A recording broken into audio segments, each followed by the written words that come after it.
So today we've got Marlborough coach Andrew McCaa here with us to talk about kind of the state of play down in Blenheim and to give us a bit of an insight into how things are going down in that part of the world. So first of all, Andrew, thank you for coming on to have a chat. Oh, no problem. Anytime. Anytime.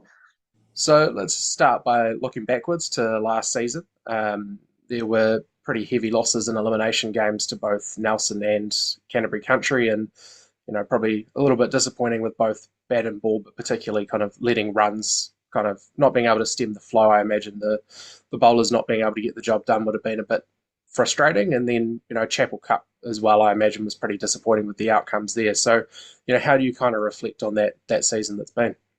Yeah, it was always tricky. We're always going into the season as a rebuilding sort of campaign. Um, we felt at the start of the year that we can certainly compete with Nelson and have get some positive results, which didn't go our way. But look, it was a tricky season in the sense that we didn't have a lot go our way either. We went to Nelson with pretty high hopes. We're pretty confident. We had what we thought was a very strong side. We lost the toss, got put into the field, and we just didn't make the breakthroughs when we needed. We just didn't have chances go to hand, and sometimes you have those days. And we ended up chasing 400, and on the flat wicket, very short boundaries in Stoke, we thought we were in a chance on the Sunday, and we woke up to cloudy skies, the rain had come in, and a very damp pitch. Well, it changed. It was certainly a different pitch, and we batted. We batted on a pitch that had got low and slow and a little bit wet, so there was a little bit of juice in it, so it didn't help at all. So the weather gods were against us, and you saw in the afternoon session once it dried out a bit. Then we actually made some head gain, and they put us back in, and they just couldn't get us out. So it didn't go our way. We always pride ourselves. We're a small union, but we pride ourselves on putting our best foot forward. And up against guys like Greg Hay and Nick Clark and young Tom Zora are very, very good cricketers, and we held our own. Getting Hay out relatively cheap for what he's done to us in the past was pleasing, but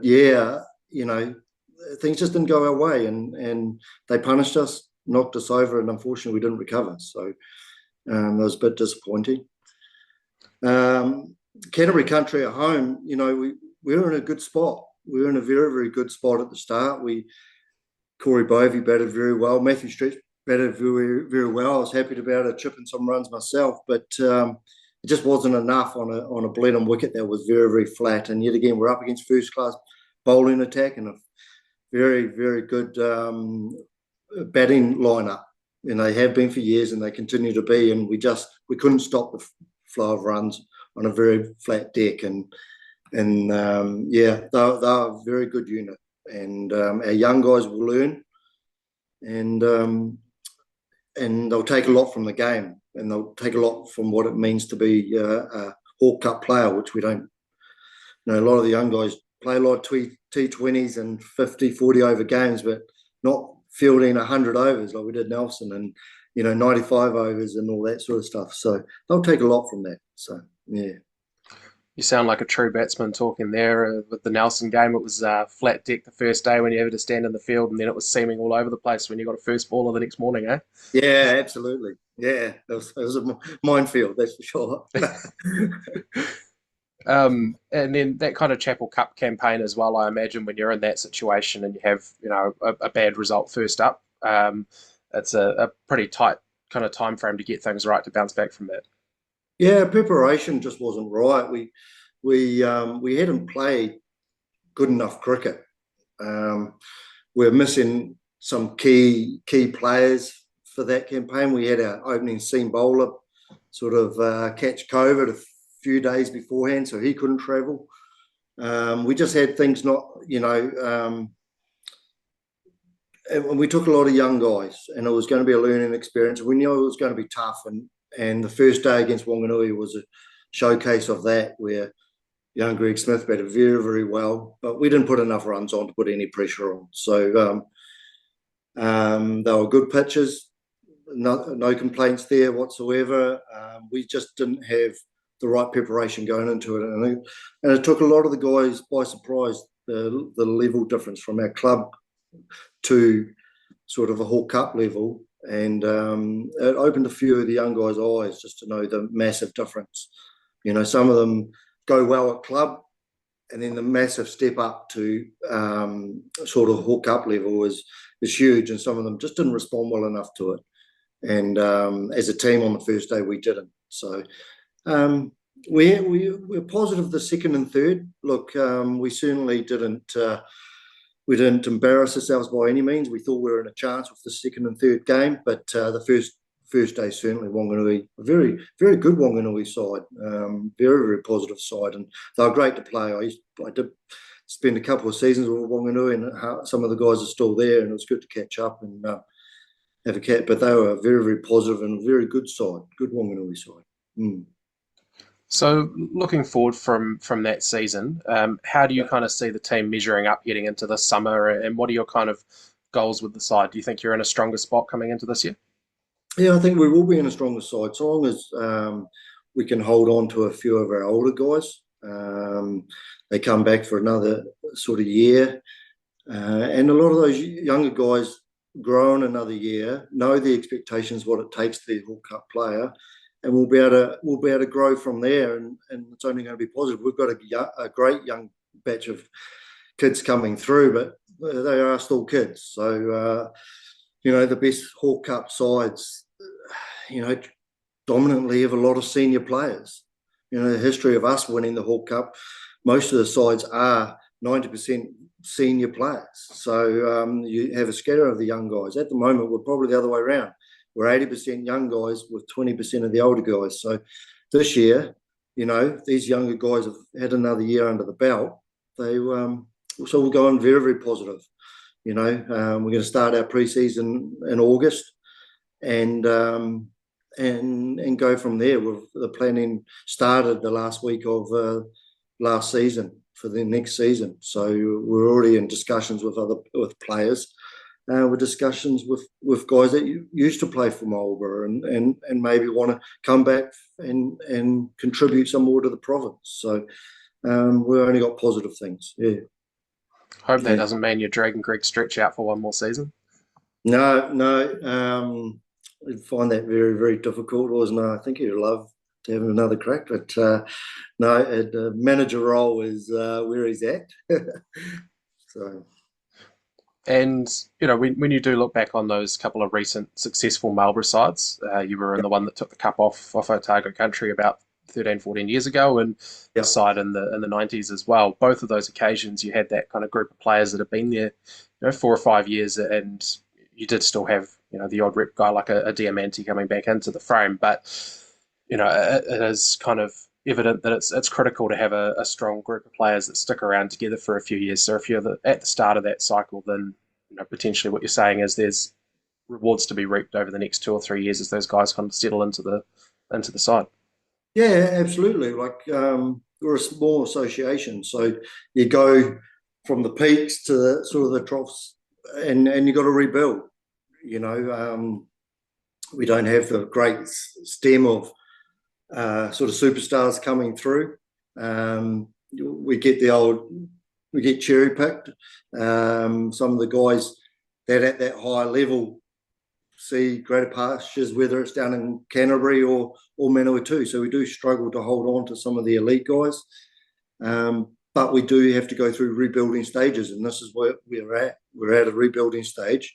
We do have senior players, but we're scattering of the young guys, and we've just got to nurture them, make sure that we are bringing them through, doing the right things, and being competitive still. That's for sure. So, yeah. How far away do you think you kind of realistically are from earning a challenge? Do you feel confident that the team can put together a campaign that could get you to that point this year? Yeah, well, look, we're always going confident. That's for sure. We're a confident bunch, and if you're not, you just about might as well not be here. We've seen with we've seen when the Bullo got their challenge, a couple of years beforehand, they were strong, but they weren't the strongest side. And then suddenly they get a couple of guys back, get a couple of guys from uni, all that type of thing, and the stars align. So they and so we've got to be focused on what we can do and what we can achieve, and our stars will align again. And I look forward to being part of it, or at least watching it when it does. That's for sure. So yeah. What would you say are the kind of main areas of weakness or concern for you in the side? Are there any holes that you're particularly wanting to kind of plug heading into the summer? Yeah, well, our batting has been below par for the last few seasons, probably 2 or 3 seasons. So we really need to do some work on our batting. Our fielding, we've always put our fielding at a high level. Like we can compete with anyone in the field. That's no problem at all. So it's mainly our batting and probably our seam bowling. We've got some good spinners. We've got some good medium paces. It's just our quicks. We don't quite have the quicks, but we need to find those seam bowlers that can put it on a line constantly. So probably our seam bowlers and our batsmen. We need to start doing the job with the bat and becoming more competitive in that aspect of the game. So. Well, that actually segues nicely into my next question, where the perfect example of that guy that can hit a line of length as a seamer and sit there all day is Sam Chamberlain from Canterbury Country, and he's obviously a guy that really holds that team together. But even when they have lost guys to Canterbury duty or rep duty higher honours over the last few years, they've been able to bring more players into the fold, and they've been probably from the outside at least the strongest Zone 3 side for the last number of years. So how do you, I guess, build a game plan to try and take down a team like that? Well, yeah, as you say, very, very difficult. When we're talking about the levels that we're playing at, we started, you go at club and it's a big jump to Hawke Cup, and then it's a big jump to first class as well. So, when they bring back a couple of the first class players that we faced last time, these guys are levels above us. So we've got to figure out how we're going to get around that. So, as you say, guys like Sam Chamberlain are a great example. Now, Sam is a good cricketer, and he is he's a fantastic cricketer, but he's not quick. He's not gonna bowl you out with pace. He's not going to beat you with pace, but he puts it on the right area all day, every day, and he's very, very tricky guy to face. So that's the example we've got to take. As a bowler, you might not be the quickest in the world, but if you can put it in the right areas time after time, you're going to get results, and that's what Sam does. And a lot of the guys do that. They play at a slightly higher level down there constantly, so they know they've got to get 5 out of 6 balls, if not 6 out of 6 balls in the right area. Where we're more of the 3 or 4 out of 6, and those 2 others are going to boundaries. So you have their first class batsmen there, and they're just waiting, and they're throwdowns for them. So when it comes to the bat, we've got to be patient. You've got to be patient. You get basically 100 overs a day, so you've got to be patient and wait for those bad balls, and even just ticking over the scoreboard with 1s and 2s, and wait for that bad ball and have a bit of patience and believe that you can score big runs. So, we'll go on confident. We always do, but we'll come up with a game plan that will match their lineup and out the way we can play. And I guess that's where for yourself as coach and the broader kind of group within Marlborough cricket, you have to try and match with your preparation, bringing guys up to the standard of obviously that higher standard of club cricket that you've got in a larger district than what Marlborough is able to match. So that's where you've kind of got your work cut out for you to match that with the preparation that you're putting your players through. Yeah, well, it comes down to trainings. We're going to do things slightly different this year when it comes to our training sessions. We're going to have a lot more intensity in it. We're going to use a lot more of the older guys that we've talked about. They are going to come down and do one-on-one coaching or sessions for the seam bowlers or sessions for the spin bowlers or something like that we've shoulder tapped a few of the ex-first class players that do live in the province, or ex-New Zealand players that do live in the province, and use their skills to take us forward and lifting that high intensity from club training. And the training's just about, for us, has got to bridge the gap between that club and the Hawke Cup level, because the intensity is what we need, especially in the batting and the bowling. That's the side of it that we really need to improve. But yeah, trainings is going to do that, and we have come up with a couple of ideas, a couple of plans that hopefully bridges that gap. If you are to be, successful on field this season to try and, get close to a challenge or earn one, or go further than that even, who are the kind of key figures, the two or three guys that you think really need to stand up for that to happen? Well, former captain Matthew Stretch, Greg's son, he's one that I don't know if step up's the word, but he steps up anyway. So he's constantly our top performer. So he's definitely one. So scoring more runs and getting the enjoyment of just scoring runs is what we need from him. And he's a good off spin bowler, especially in the one day sort of format. It's fantastic. Sam Boyce as well. He's a good medium pacer. We're talking about that line and length. He's another one that we need to step up and just continue to grow on his role as a leadership role and lead the bowling attack really. And that's one thing. But we do have a bunch of young guys that I'm really looking forward to throwing in the mix. Young Luke Holdaway, he's one. Good left-hander and age group level. So he's one I'm looking forward to getting him in there and giving him a good shot this year. And Baxter Crode's another one. He's been doing a lot of work in the off season. I'm looking forward to seeing how he's developed for the new season. So. And you mentioned pre-season is going to start for you guys in August. What does that look like? What facilities do you have, and what's your kind of pre-season program look like? Well, we have a indoor centre that has consists of one lane, but we've also got where they play indoor cricket. So we hire those two indoor cricket sections and the lane for the bowling machine and all that. So we're going to have 2 or 3 weeks, but it's cold here, but it's very sunny. So maybe the third week of August, like last season, we'll be able to get out onto maybe not a pitch out on Hordern Park, but we'll be able to certainly get out on the grass. And that makes a big difference. We'll be able to run in on grass instead of the artificial. So we normally widen our squad for the pre-season. We normally invite 3 or 4 of the younger guys, say 13, 14, to join the squad as future development. So they just come in for the 4 or 5 pre-season weeks just to see what it's like and get a taste of it and all that. But that's where our season starts, and that's where we hope to, be able to lay the foundations for a successful season. And then for yourself, obviously you're still out there on field as a player as well as coaching. So how do you balance that kind of player coach role, and then obviously that dual leadership position with Nick Weaver on field as captain? How does that kind of balance work? Well, Nick's stood down this year as our skipper, so we're just going through that process at the moment. It was tricky for a start last year. I found that I was so concentrated on the coaching side of it that I actually forgot about my role as a player. So there was times when I walked out there to bat, and I wasn't even thinking about batting. I was thinking about just coaching side of it, and I found myself walking back very, very early because I had just not even thought about the bowler running in.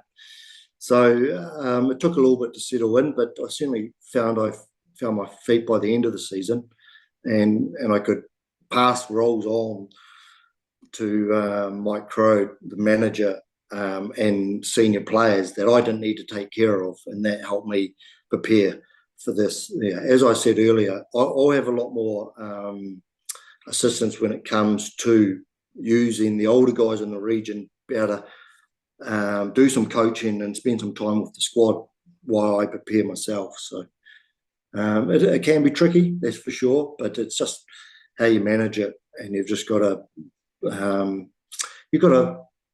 draw that line in the sand and just go, okay, this is what I need to do to prepare myself. This is what needs to happen off the field, coaching wise, to make sure things run smoothly. So I suppose you've kind of had the taste of what you need to do to be successful, balancing the two, and you probably feel you're in a stronger position to do that this season. Yeah, yeah, Absolutely, yeah, 100%. And that's not just the cricket side of it's around that. It's the family side and everything like that is take a break when you need it type scenario. It's the mental side of it that I feel that I'm way better prepared for this time around. That's for sure. Mm.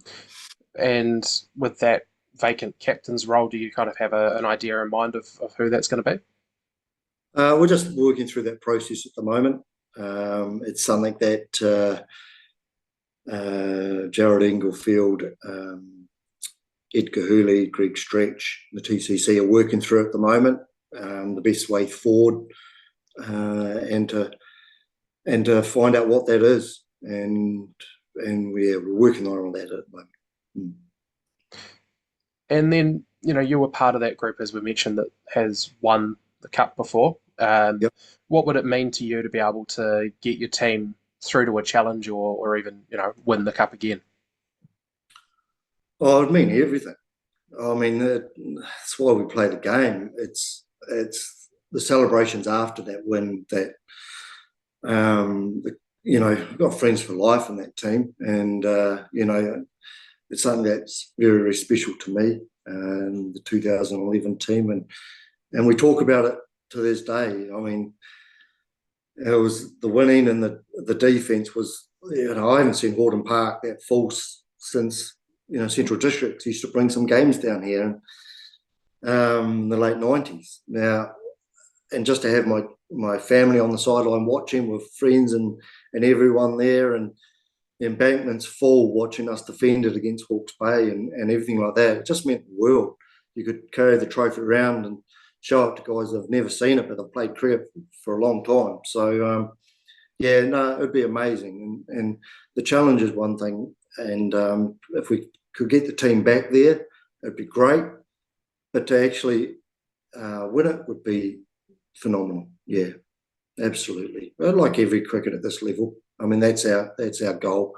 That's shining light. We're not good enough to play for New Zealand or anything like that. We don't have aspirations for that, but this is our aspirations. And I remember the day we won, and I'll remember that for the rest of my life. Mm. I imagine when you're bringing younger guys into the squad, that's something that you're trying to drive into them, as well as, what it means to get to that stage and to have success and, represent your province at that level. Yeah, I tell them all the time.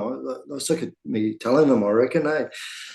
And I think they just, oh my God, here comes another story of success when winning the Hawke Cup and all this sort of stuff. But, you live by your experiences, good or bad, so you can go through them and most of them are very, very good listeners. They want to hear it and want to hear the experiences, as I say, good or bad. So, yeah, absolutely. Mm. And then it's a big question that's rumbled around for, 100 plus years in reality. But obviously, you guys are playing in zone three. There was that period in time, 20-ish years ago where you were playing in a CD zone with all of the teams together, but you're back to that South Island zone now where yourselves and Nelson are kind of a little bit separate from the rest of Central Districts. Do you think that changes the kind of nature of I guess how you perceive yourselves, or whether you guys see yourselves as part of Central Districts or receive the amount of support or attention that you would like to have? The start, I remember playing 20 years ago when we were doing playing against Manawatu and Taranaki and all those boys, and it was great. It was great. It was amazing to be able to jump on a plane and fly to Hawke's Bay in the morning and play a couple of games. But look, the zone we're in is the zone we're in. It's very competitive. There are three very competitive sides we play against. So we just have to deal with the hand we're given. Look, you can always hope for more support from CD, and I truly do believe that they give us plenty of support. But I mean, at the end of the day, if you don't help yourself, you can't just rely on everyone for handouts. You can't rely on anyone else just to give you players and everything like that. You've got to produce your own players. So we're part of CD. We have great history with Central Districts. And as I say before, Brendan Diamante is one of our all-time greats, and we've had Jeff Barnett, Brett Hefford, Greg Heglam, all these players, Ben Wheeler, all come from Marlborough to play for Central Districts. Then some of them went on to play for New Zealand and Canada in Jeff's instance. So there is a pathway here. You know, if you're a good enough player coming through under 16s, you make the under 17 CD, then you make the under 19s, and you carry on through. So there's the pathways there. So to your question, do we give them enough support? Well, you got to help yourself. I know if I went to CD tomorrow and asked a question, look, can you help us with A, B, and C? They'll do everything they can to help us, and that's all we can ask. That's all we can ask. It is a kind of unique situation where, as you mentioned earlier, you do link players to the Canterbury side as well as to the Manawatu's and Hawke's Bays for the facilities and things up, that part of the world. So, I guess that's part of the challenge for you guys is how you can, drive player participation to ensure that they, stay engaged in playing in Marlborough rather than, looking further afield. Yeah, it certainly is. It's part of it's all part and parcel of it. It's the challenges that we have to deal with that we've always had to deal with. No university here, so at the age of 18 or 19, when they go to university, they're down to up to Wellington or down to Christchurch. So, it's part and parcel of life in this area. So, things we have to deal with. We lost a young fella to Canterbury Country last year because he thought the opportunity was better down there. And he's had a good run of it down there. So congratulations to him. But it doesn't mean that we're not a little hurt by losing somebody. Of course we are. We'd love to keep him in this area, but it's part and parcel of what we've always had to deal with. So, yeah, it's just what we deal with year in, year out. So. And I think it's fair to say the challenge that a lot of small districts face, countrywide. It's not just you guys as well. Yeah, absolutely, absolutely. We play against Buller every year. We try in a 1-dayer and then a 2-dayer, and they're in the same boat. Nelson are not too far off that either. They do lose a couple of guys each year to around the provinces and to things. So all the districts sort of lose those players to the bigger provinces, but it's what you deal with, and you look at them and think, oh, I hope you do make it. I hope you get into those New Zealand sides that you aim to get into. You don't get bitter, you don't get frustrated by it. You accept it, you congratulate them for the move, and move on and move forward. Because otherwise, year in year out, it'll be the same thing, and you just get wound up on it. So, you always invite them back. If you ever want to come back, the Marlborough shirts here available if you're in it, and yeah, you wish them luck. Well, like you say, you've got a good young flock of youngsters coming through, so hopefully you manage to hold on to the bulk of those. And thank you for your time having a chat to us, and all the best for the summer ahead.